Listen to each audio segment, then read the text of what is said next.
السلام علیکم۔ آج میں اس ویڈیو میں آپ لوگوں کو ایک کہانی سناؤں گی۔ اس سے پہلے اگر آپ نے ابھی تک ہمارے چینل کو سبسکرائب نہیں کیا تو کر لیں اور بیل آئکن کو دبانا مت بھولیے گا تاکہ ہماری ہر آنے والی نئی ویڈیو آپ تک پہنچتی رہے۔ چلیں اب ہم اپنی کہانی سٹارٹ کرتے ہیں۔ چھوٹی غلطی بڑی سزا۔ مرسلین گیٹ سے اندر داخل ہوا تو سامنے صحن میں بچھی چارپائی پر بیٹھے اخبار کے مطالعے میں مصروف دادا جان پر اس کی نظر پڑی۔ انہیں دیکھ کر اس نے ہاتھوں میں پکڑے پٹاخے جیب میں رکھتے تاکہ دادا جان کی نظر ان پر نہ پڑے۔ پھر وہ تیز تیز قدم اٹھاتے ہوئے اپنے کمرے کی جانب بڑھنے لگا۔ اسی وقت دادا جان کی باروب آواز نے اس کے بڑھتے قدم روک لیے۔ کیا چھپا رہے ہو؟ برخودار جی وہ دادا جان کچھ بھی نہیں، میں کیا چھپاؤں گا آپ سے؟ مرسلین نے انجان بننے کی ناکام کوشش کی۔ ادھر آؤ میرے پاس۔ دادا جان نے مرسلین کو اپنے پاس بلایا۔ وہ نہ چاہتے ہوئے بھی دادا جان کے پاس آ کھڑا ہوا۔ سچ سچ بتاؤ کیا ہے جیب میں؟ دادا جان نے اخبار کی ایک جانب رکھتے ہوئے کہا۔ وہ سب 1-2 پٹاخے کے لیے میں نے لیے ہیں۔ اس نے پٹاخے جیب سے باہر نکالتے ہوئے کہا۔ کیوں بھلا پٹاخے کیوں لیے؟ دادا جان نے ایک اور سوال کیا۔ دادا جان آپ تو جانتے ہیں آج 31 دسمبر ہے اور رات 12 بجے نیا سال شروع ہو جائے گا، اس لیے ہم دوستوں نے نئے سال کی خوشی منانے کے لیے پٹاخے خریدے ہیں۔ ہم سب رات کے 12 بجتے ہی گھر سے باہر جا کر پٹاخے پھوڑیں گے۔ مرسلین نے تفصیل سے بتایا۔ ادھر بیٹھو میرے پاس۔ دادا جان نے چارپائی کی ایک جانب اشارہ کرتے ہوئے کہا۔ وہ چارپائی پر بیٹھ گیا۔ بیٹا یہ انگریزی سال ہے، ہمیں اس کے آنے کی خوشی نہیں منانی چاہیے کیونکہ ہم تو مسلمان ہیں، دادا جان نے اسے سمجھایا۔ مگر دادا جان اب وہ دور نہیں رہا، اب تو نیو جنریشن کا دور ہے، آخر نیا سال آ رہا ہے، ہم خوشی کیوں نہ منائیں؟ مرسلین نے اپنی ضد پر قائم تھا۔ بیٹا آپ کی خوشی منانے سے دوسروں کو تکلیف پہنچ سکتی ہے، پٹاخوں کی آواز کئی لوگوں کے لیے پریشانی کا باعث بن سکتی ہے۔ آپ کو چاہیے کہ آپ آج رات اللہ تعالیٰ سے اپنے لیے آنے والے سال میں بہتری کی دعا کرو، اس کا شکر ادا کرو، اس نے پچھلے سال تمہیں ہر مصیبت سے بچائے رکھا۔ ابھی دادا جان اسے سمجھا رہے تھے کہ عصر کی اذان ہو گئی۔ وہ اٹھ کر نماز کی تیاری میں مصروف ہو گئے۔ مرسلین کا تعلق ایک مذہبی گھرانے سے تھا۔ اس کے والد ایک اچھی کمپنی کے ملازم تھے۔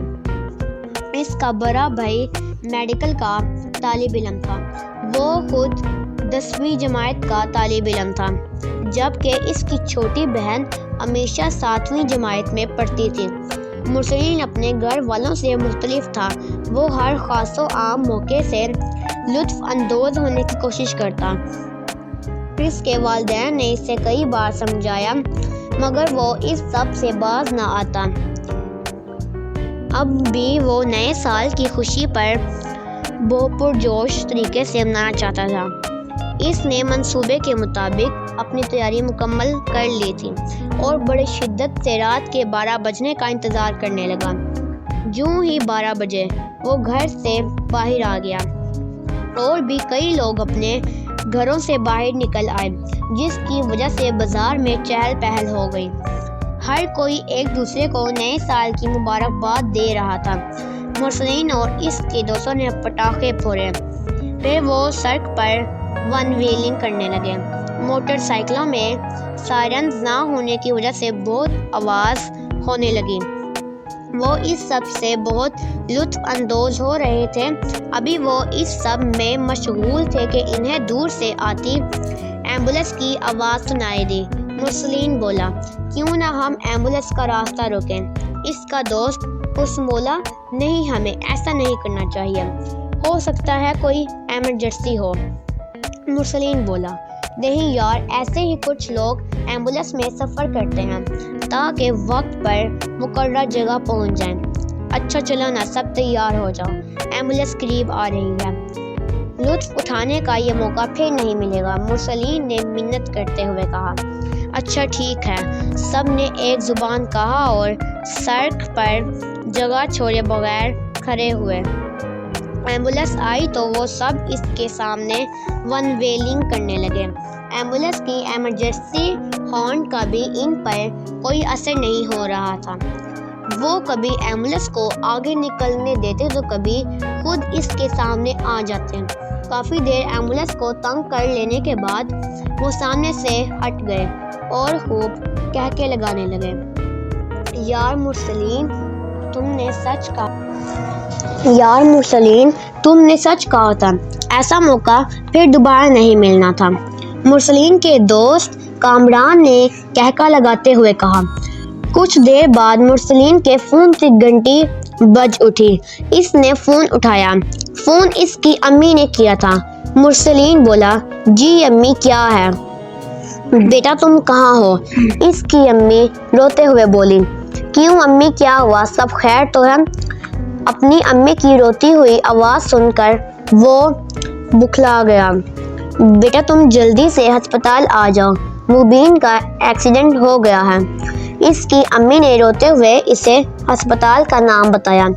اچھا آپ پریشان نہ ہو، میں ابھی ہسپتال آتا ہوں، مرسلین نے کہا۔ وہ جلدی ہسپتال پہنچا۔ وہاں سب کو روتے دیکھ کر اس کا دل بیٹھنے لگا۔ بابا کیا ہوا؟ بھائی کا ایکسیڈنٹ کیسے ہوا؟ سب ٹھیک تو ہے؟ اس نے ایک ساتھ کئی سوالات کر ڈالے۔ بیٹا تمہارا بھائی تمہیں ڈھونڈنے کے لیے گھر سے نکلا تو کچھ ون ویلنگ کرتے لڑکوں نے اسے ٹکر مار دی۔ ہم اسے ہسپتال لے کر آ رہے تھے کہ راستے میں کچھ شریر لڑکے ایمبولینس کے راستے میں ون ویلنگ کرنے لگے۔ کچھ دیر تک وہ تنگ کرتے رہے، جس کی وجہ سے ہسپتال پہنچنے میں دیر ہو گئی۔ مرسلین کے بابا نے اسے تفصیل بتائی۔ اسی وقت مرسلین کو یاد آیا کہ کس طرح انہوں نے ایمبولینس کا راستہ روکا تھا۔ اسے کیا معلوم تھا کہ اس کی یہ حرکت اس کے بھائی کی زندگی کے لیے خطرہ بن سکتی ہے۔ وہ دل ہی دل میں خود کو سننے لگا۔ اسی وقت ڈاکٹر وارڈ سے باہر آ گئے۔ مرسلین کے دادا جان نے اسے ڈاکٹر سے مبین کے بارے میں پوچھا تو انہوں نے بتایا، آپ مریض کو کافی دیر سے لے کر آئے ہیں۔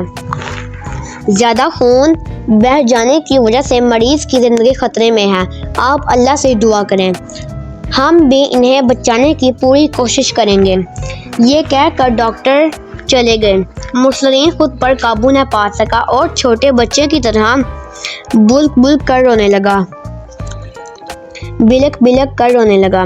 وہ اللہ سے اپنے بھائی کی زندگی کے لیے دعائیں مانگنے لگا۔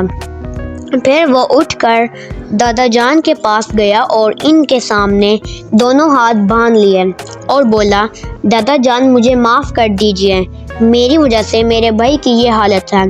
اگر میں آپ کا کہنا مان لیتا تو ایسا نہ ہوتا، اور وہ میں ہی تھا اور میرے دوست ہی تھے جنہوں نے ایمبولینس کا راستہ روکا تھا۔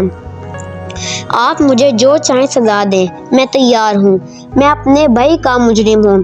یہ کہہ کر وہ پھوٹ پھوٹ کر رونے لگا۔ اس کے دادا نے اسے گلے لگا لیا اور بولے، انشاءاللہ سب ٹھیک ہو جائے گا۔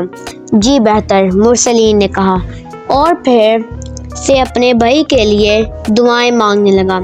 گزرتا ہوا کوئی بھی لمحہ ان سب کے لیے قیامت سے کم نہ تھا۔ جب صبح کی اذان آئی تو سب نے نماز ادا کی۔ کچھ دیر بعد ڈاکٹر ایمرجنسی وارڈ سے باہر آئے اور بولے، ہم بہت حیران ہیں، جس انسان کے بچنے کے بہت کم امکانات تھے اللہ نے اسے بچا لیا ہے۔ آپ کی دعائیں اللہ نے سن لی ہیں۔ یہ سن کر سب اللہ کا شکر ادا کیا اور شکرانے کے نوافل ادا کیے۔ مرسلین سوچ رہا تھا کہ اگر وہ اپنے دادا کی بات پہلے مان لیتا تو شاید انہیں اس تکلیف سے نہ گزرنا پڑتا۔ اب اسے سمجھ آئی کہ واقعی ضروری نہیں کہ ہر خوشی پٹاخے پھوڑنے اور ونویلنگ کرنے سے پوری ہو، بلکہ یہ دوسروں کو تکلیف میں ڈال سکتی ہے۔ اور نئے سال کی خوشی کے لیے ہمیں اللہ سے اپنے لیے بہتری کی دعا مانگنی چاہیے۔ لیکن جو کچھ بھی ہوا تھا، اس کے ذریعے مرسلین کو ہدایت ملی تھی۔